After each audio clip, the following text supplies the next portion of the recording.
December 1965, 5 years old. My mama tells me in a scary, loud, life-threatening voice to stop scratching my Coochie Snoorcher. I become terrified that I've scratched it off down there. I do not touch myself again, even in the bath. I'm terrified of the water getting in and filling me up so I explode.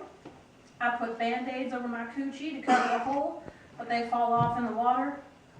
I imagine a stopper, a bathtub plug, up there to prevent things from entering me. I sleep with 3 pairs of happy heart-patterned cotton underpants underneath my snap-up pajamas. I still want to touch myself sometimes, but I don't. Memory, 7 years old. Edgar Montaigne, who is 10, gets angry at me and punches me with all his might between my legs. It feels like he breaks my entire self. I limp home. I can't pee. My mama asks me what's wrong with my Coochie Snoorcher. And when I tell her what Edgar did, she yells at me and says never to let anyone touch me down there again. I try to explain that he didn't touch it, Mama. He punched it. Memory, 9 years old. I play on the bed, bouncing and falling, and impale my Coochie Snoorcher on the bedpost. I make high-pitched, squeaky noises that come straight from my Coochie Snoorcher's mouth.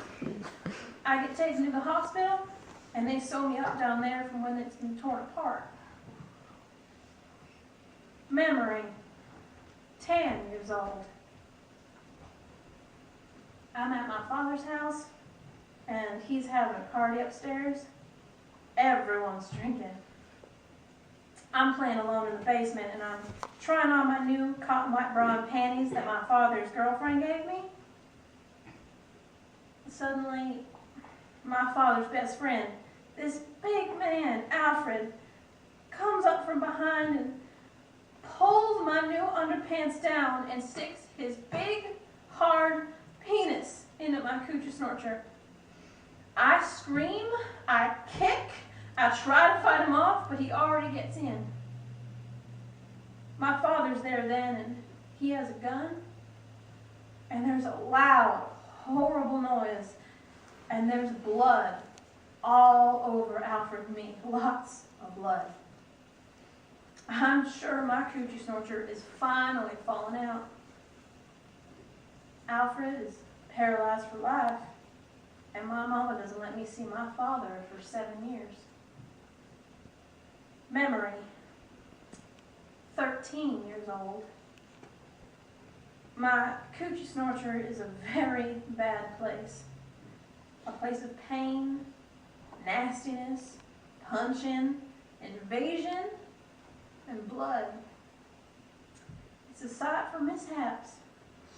It's a bad luck zone.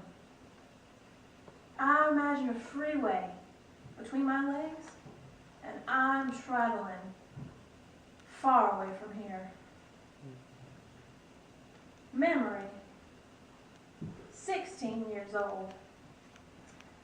There's this gorgeous 24-year-old woman in our neighborhood, and I stare at her all the time. One day, she invites me into her car. She asks me if I like to kiss boys, and I tell her I do not like that.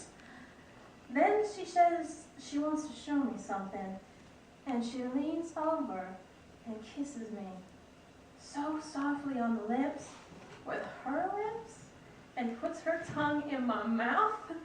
Wow. She asks me if I want to come over to her house, and then she kisses me again and tells me to relax, to feel it, to let our tongues feel it. She asked my mama if I could spend the night, and my mother's delighted that such a beautiful, successful woman has taken an interest in me. I'm scared, but I can't wait.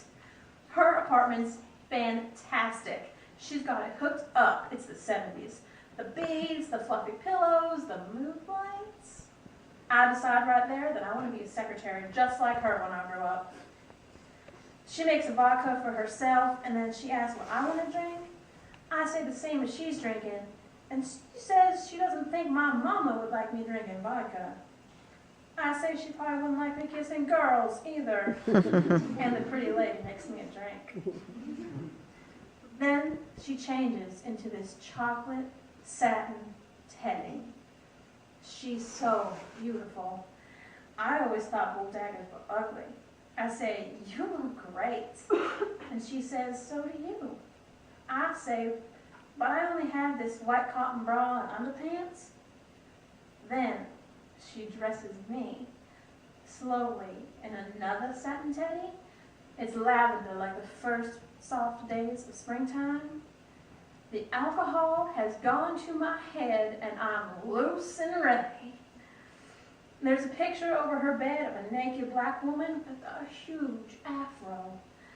She gently and slowly lays me down on the bed, and just our bodies rubbing together makes me come. Then she does everything to me and my Coochie Snoorcher that I always thought was nasty before, and wow. I'm so hot and I'm so wild. She says, your vagina, untouched by man, smells so nice, so fresh. Wish I could keep it that way forever.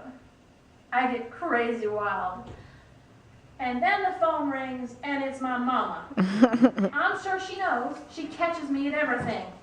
I'm breathing heavy, and I try to act normal when I get on the phone, and she asks me, what's wrong with you? Have you been running? I say, no, Mama, exercising. Then she tells the beautiful secretary to make sure I'm not around any boys. And the lady tells her, trust me, there's no boys here.